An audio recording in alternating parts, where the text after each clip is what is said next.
Bismillahirrahmanirrahim. Assalamualaikum warahmatullahi wabarakatuh. Peranan guru dalam mencegah dan mendampingi anak dengan developmental delay. Perkenalkan, nama saya Linda Atika Dewi, NIM 200110130 dan teman kelompok saya. Nama saya Aska Munaya, NIM 20011010131. 1. Identifikasi hambatan dalam tugas perkembangan anak. Berikut ini merupakan identifikasi hambatan perkembangan anak. 1. Hambatan berjalan. Salah satu hambatan perkembangan pada anak adalah hambatan perkembangan motorik, yaitu berjalan. Hal ini ditemukan pada banyak anak tanpa indikasi yang buruk, melainkan pertumbuhan lambat yang cukup normal.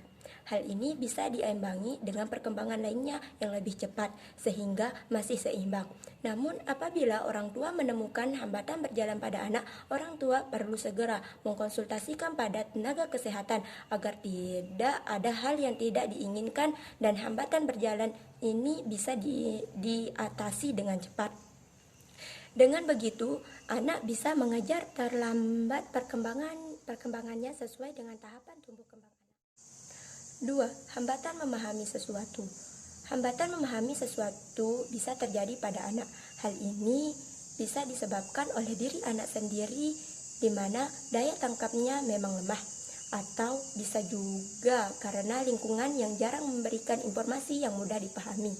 Sebaiknya orang tua membimbing anak untuk latihan pemahaman anak sejak dini dengan menggunakan benda-benda di sekelilingnya dan penjelasan sederhana yang bisa dipahami. 3. Hambatan untuk fokus. Kemampuan anak yang memusatkan perhatian akan terganggu jika terjadi hambatan perkembangan. Dalam hal ini, orang tua harus mencari tahap penyebabnya. Mungkin terlalu lama dalam bermain gadget atau menonton televisi juga bisa berpengaruh. Orang tua perlu menekankan bahwa yang mereka bicarakan itu penting, sehingga anak perlu untuk menyimaknya. Hindari paparan media distraksi yang terlalu sering. Yang keempat, daya ingat lemah. Anak dengan daya ingat lemah bisa terjadi apabila nutrisi dan latihan perkembangan yang diberikan sejak dini kurang. Maka berikanlah suapan makanan bergizi pada anak sejak dini dan latihan dengan aktivitas yang memperkuat daya ingat anak. Bisa melalui permainan-permainan yang seru agar anak memiliki ingatan yang kuat. Orang tua bisa melatihnya menghafal sedikit demi sedikit, namun sering dan konsisten. 5. Kemampuan berbahasa. Kemampuan berbahasa anak memang berbeda-beda. Hambatan perkembangan pada anak bisa mempengaruhi kemampuan berbahasanya. Orang tua harus memberikan contoh bagaimana cara berbahasa yang baik untuk komunikasi dengan lingkungan sekitarnya. Ajarkan anak untuk mencontoh kata-kata Anda yang baik, mempraktekkannya langsung pada orang lain. 6. Hambatan interaksi sosial. Tipe anak yang pemalu dan menarik diri dari lingkungan sosial merupakan salah satu hambatan perkembangan anak. Pada masa ini, anak seharusnya memiliki jiwa sosial yang tinggi untuk ingin bermain dengan teman-teman sebayanya dan juga tingkat kepekaan sosial yang tinggi. Hambatan interaksi sosial juga bisa berasal dari orang tua. Apabila orang tua tidak pernah memperlihatkan cara berinteraksi dengan orang lain kepada anak, maka anak pun terhambat interaksi sosialnya. Berikan contoh, ajarkan pada anak bagaimana berinteraksi terhadap respon sosial, berbicara, bermain, dan aturan sosial lainnya. 7. Tingkat emosi anak. Tingkat emosi anak terbentuk dari orang-orang di sekitarnya, misalnya lingkungan, orang tua, atau orang-orang terdekat lainnya. Anak juga cenderung memiliki emosi yang tinggi apabila tumbuh dalam keluarga yang penuh tekanan, sering mendengar nada-nada keras atau dibentak. Pada lingkungan yang demikian, anak juga akan mengalami hambatan perkembangan. Tingkatan emosional anak menjadi tidak stabil dan sulit ditebak. Pentingnya peranan orang tua dalam mendidik emosi di sekitar anak sangat diperhatikan. 8. Perkembangan fisik. Hambatan perkembangan salah satunya adalah hambatan pertumbuhan fisik. Gangguan atau kecacatan anggota tubuh mengurangi kemampuan untuk bisa beraktivitas seperti anak normal lainnya. Hal ini menyebabkan keterlambatan perkembangan anak dalam hal tertentu sesuai dengan gangguan yang dimiliki. Misalnya, anak yang terlahir cacat kaki, maka anak akan kesulitan untuk beraktivitas, berjalan, berlari, bermain sepak bola, dan aktivitas lainnya yang seharusnya mereka alami. 9. Sakit. Kondisi sakit juga menjadi hambatan perkembangan anak. Anak menjadi tidak mampu mengikuti proses pembelajaran sehingga tertinggal oleh anak seusianya. Kondisi sakit juga tidak memungkinkan dirinya bermain dan belajar seperti biasanya.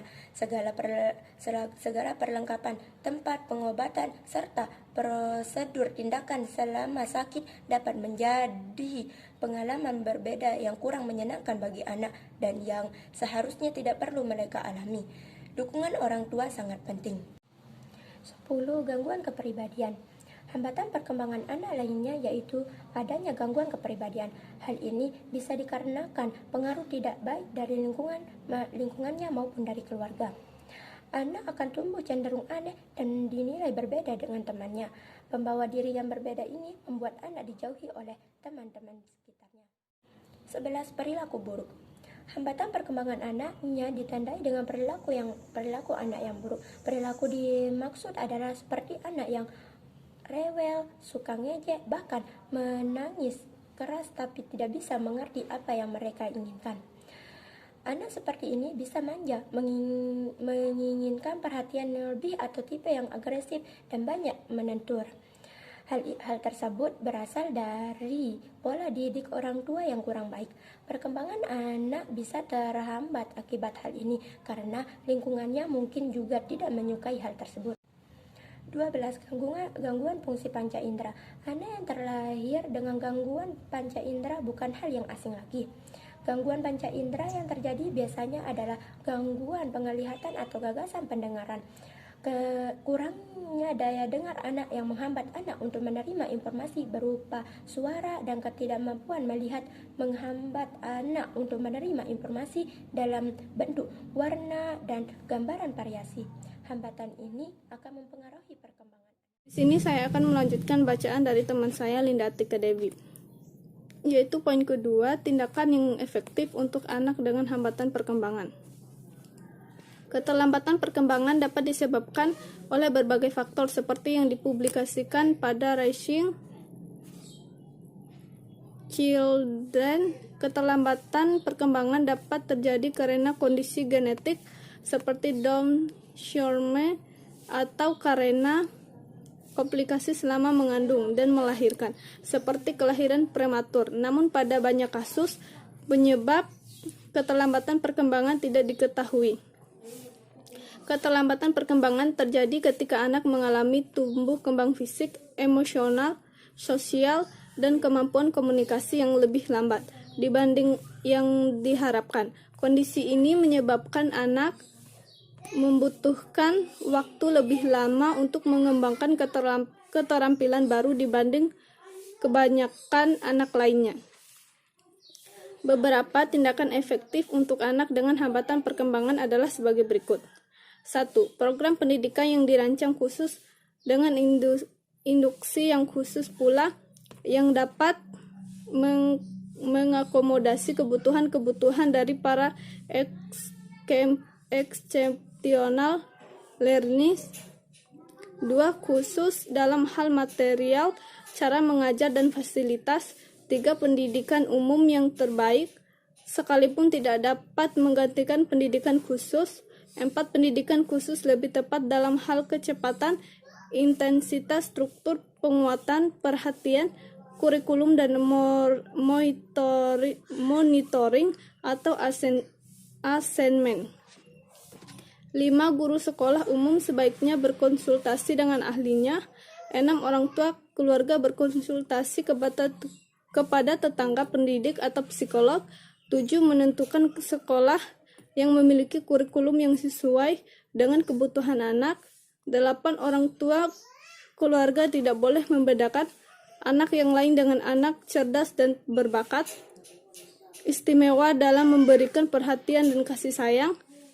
9. Memberikan kesempatan seluas-luasnya kepada anak untuk mempelajari hal-hal baru, seperti mengembangkan potensi yang diminati, ide-ide yang digagasnya, dan lain sebagainya. memberikan kesempatan anak untuk bermain bersama teman sebayanya guna meningkatkan kemampuan sosial dan emosinya. 10. Guna mengetahui perkembangan anak, orang tua keluarga harus selalu berkomunikasi dan melakukan evaluasi bersama-sama dengan guru, konselor, dan pihak-pihak profesional yang menangani anak. Yang ketiga yaitu rekomendasi pihak terkait psikiater, psikologi, dokter anak. Penanganan anak usia dini. Penanganan diperlukan agar suatu permasalahan dapat segera teratasi. Penanganan yang dimaksud bisa berupa metode atau tahap-tahap penyembuhan. Semakin dini para orang tua dan pendidik PAUD menangani anak usia dini yang mengalami gangguan perkembangan bicara dan berbahasa ekspresif akan semakin baik.